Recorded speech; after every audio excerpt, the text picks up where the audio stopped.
Hey there, let's take a look at another layout in my book journal. So as you can see here, I am using the same journal that I used before, which is the Everyday Explorers Week format journal.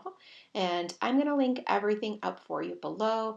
I know it's hard to follow along sometimes while I'm speaking, and there's not much I can do about that, but I can link all the things for you below.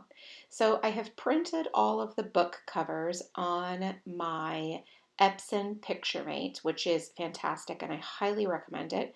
I used the Pick Frame app to create the collage to print 8 titles on one 3x4 image. I am using the trimmer for most things, but quite frankly, these are tiny. They're approximately 1.5 by 1 inches, so it's a lot for the trimmer to handle. So what I like to do is I like to go through and I like to draw the lines. I want to leave space for my rating. I want to leave space for the format, so if I listened to it or if I read it. And I also like to I have another little line up there and I keep playing with this and landing in different spots. But ultimately, I know I will decide. Currently, I might be on date finished. I can't remember. Anyway, I've tried so many different things already that it's hard for me to remember that. So I'm simply just following. There is a very, very light grid on the paper, which I like a lot, that it's very faint, but it is there. So I'm just following that grid when I'm drawing my lines, but yet, of course, I'm still using a ruler so I can get nice straight lines. I am using a Sharpie. It's a felt tip pen, and I love this. This is my preferred pen. It's really just a huge favorite for me. It works really great in my Hobonichi on the Tomoe River paper. And then it just is a fantastic pen. I'm not really a gel pen type of person, which I know is blasphemy as most people are, but I just like a felt tip pen. All right, so we see we've got the overall format of the week right here. And it's ultimately my plan to have it be the same each and every week just because I like that cohesiveness. So I then like to use adhesive to adhere the little book covers over on the outside or the left side of the text. I get these covers, I just simply screenshot them off of Goodreads and then put them into the collage on the PicFrame app, and then I send it to the Epson PictureMate printer.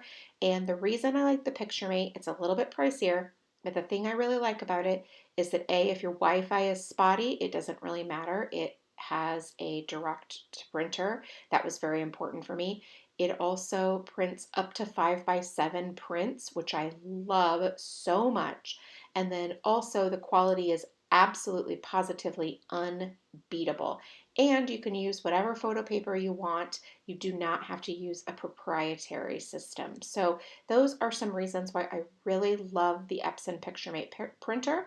I used the Canon Selfie for many, many, many years, and I like that as well. The problem for me is that where my office was for a little bit, the Wi-Fi was incredibly spotty, and so that printer just wasn't working for me. And also you can only print up to a 4x6. So the Epson PictureMate is really the way to go, but the Canon Selfie is a little bit more affordable, and it also does a really good job. So I'll link it below too, like the specific one that I have. I can't speak for other versions or anything like that, but all right, so I use a variety of stamps from Everyday Explorers, several different stamps that have individual little images that I want to use. In this journal, I like to put the little icon for headphones or my Kindle. I like to use the stamp for the rating, and I also like to use the stamp that notates like what I'm thinking or my review or my thoughts or my notes about this. And again, I'm sort of in the process of, finding exactly what works for me. And so that's why I can't say, oh, I use this one, this one, this one, this one, because I'm shifting it up and changing it a little bit. So I love this particular stamp, as I mentioned in my last video, because it leaves enough room for me to give partial star ratings or partial, so like 4.5 versus 5 or versus 4. So I can really, I find, get to like a quarter. So I could say 4.25 stars or something like that. And that's really cool to me. I like that a lot, and it's very important for me to be able to break it up versus using just full stars. Now, I also want to leave some notes, but just like a couple sentences. I don't want to write a whole thesis about it. I don't want to write paragraphs, just a little bit about what it was that I liked or didn't like about each book. And then, like I said already, I like to have the format if I listened to it or if I read it. And then I'm toying with what I'll put at the top. If this is the week that I tried date finished, I thought that that might be fun to follow along how long it took me to read certain books. I also am thinking about where I sourced the book from, like if it came from my library or if it was from Audible or that type of thing. I really haven't landed on that yet, but I will. It's all just a process of trying things out and experimenting with different ideas.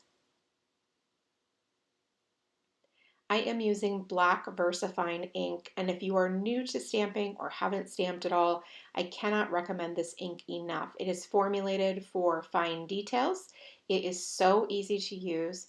It is just, honestly, hands down, I think the very best ink for versatility that there is. So there might be other inks that work better for specific things, but I think that for versatility, for fine details, for tiny little stamps, which is what these are, I think Versafine is just the best. And it is a tiny bit pricier than other inks, but I have been using this exact same ink pad for probably 10 years. I'm not kidding. And I haven't purchased another one. So it works really, really well for me. Now you can see I listened to a lot of books this particular layout, and I do love audiobooks. I listen to them when I take walks. I listen to them when I'm in the car.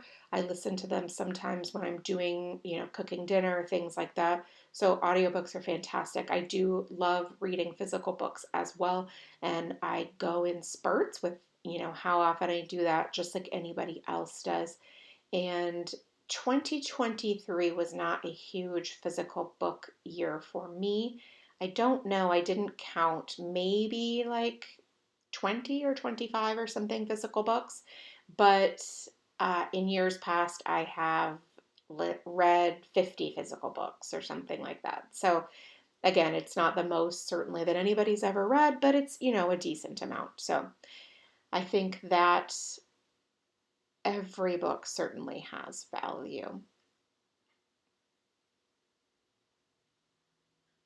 Now I am using this other little notebook on the left-hand side because it's hard to write on the side where there aren't very many pages. So for example, I've only used a handful of layouts in this notebook, so writing on the left-hand side is difficult. So just simply placing that notebook behind it makes it so much easier and just much more enjoyable as well, which is what this whole process is about enjoying it for sure.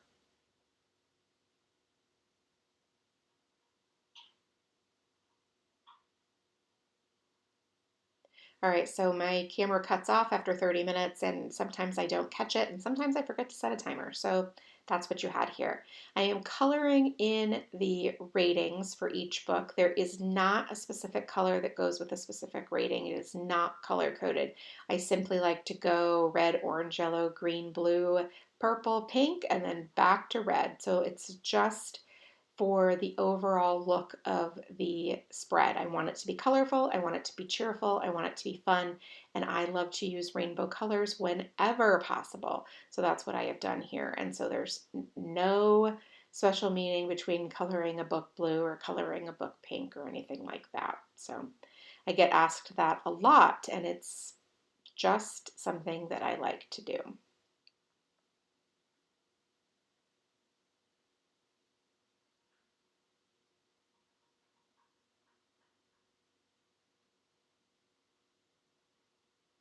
Now, there are times I can't remember something really specific about a book. So I may just say I enjoyed specific things or whatever. Now, I am definitely at this point in a state of catch up.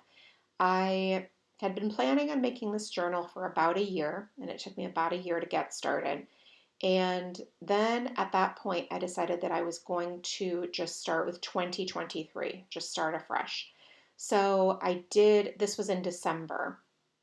Yeah, it's a lot. So all of these books I had read several months before. So yes, I remembered the books, I remember the stories, I remember how I felt about them, but I didn't necessarily always remember tons of detail. So my hope is that I'll get caught up and then I will be able to maybe talk a little bit more specifically in those couple of sentences about certain things. But this is okay with me. I wanted to do this journal. I wanted to have a physical remembrance of the books that I read and what I thought of them, like on a very basic cursory level. So this works really, really well for me. It doesn't bother me that maybe I don't remember all of the details, that maybe I just remember the plot or I remember something about the characters or how it made me feel. That is totally okay.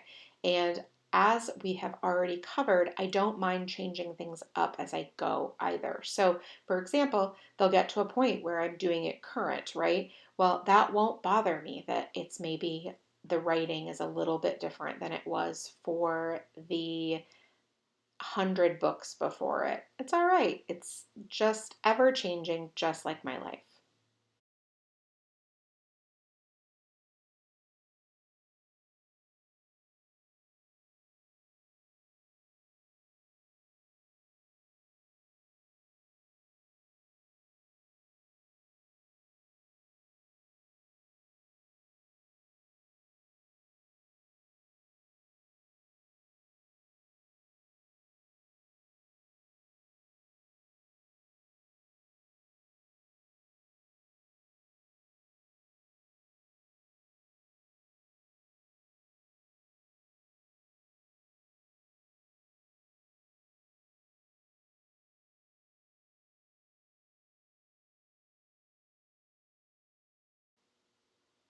All right, so that is it for me. I am all finished. I'm just going to write in the last description and I'm done. Thanks so much for stopping by and watching. I really do appreciate it. If you have any questions, please leave them in the comment box below and I'll do my best to get back to you. Thanks and make it a great day.